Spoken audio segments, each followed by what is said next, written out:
first started in this business, I had a lot of sales guys out on the road, about 25 of them within probably the first month, right? So I had this core group of 25 guys, and they all came back to the office and they said to me, "We keep getting objections. We can't close deals." And I was closing a lot of deals, probably, 30, 40% close rate. And these guys, they couldn't close a single deal in a month.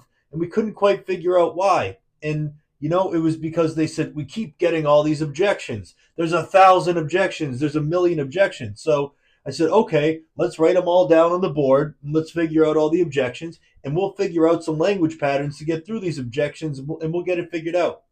So they came to me and they said, "Oh, well, I want to think about it. I want to talk to my wife. I want to talk to my accountant. I want to talk to my dog. I want to talk to the bum who lives under the bridge." There were 1,000 objections. I just switched my processor. I processed with my cousin. I have the best rate ever.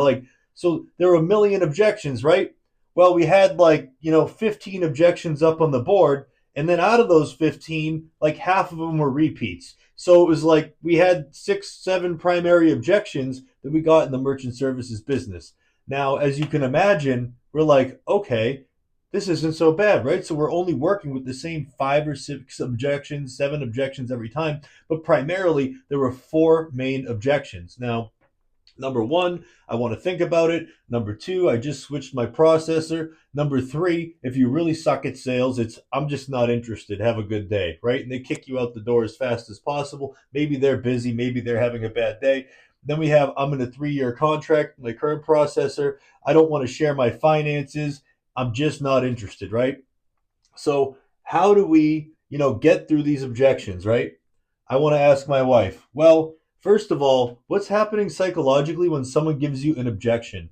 It means they're not certain in you, they're not certain in the product, or they're not certain in your company. They don't trust your company. They don't trust one of those 3 things. And really, when you think about it, there's no other possible way, right?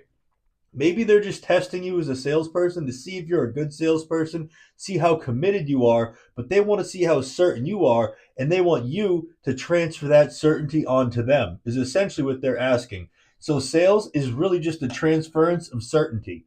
So you need to make sure that you are completely certain when you go and you pitch your product and you know enough about your product and you know that your product is the greatest thing since sliced bread. It's the best thing in the world when you walk through that door, and you're able to transfer absolute certainty onto your prospect.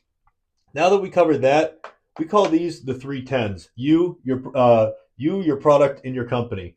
So when somebody comes at you and says, "I want to think about it," or "I process with another company," or yeah, we have to know exactly what to say to loop out of those different objections.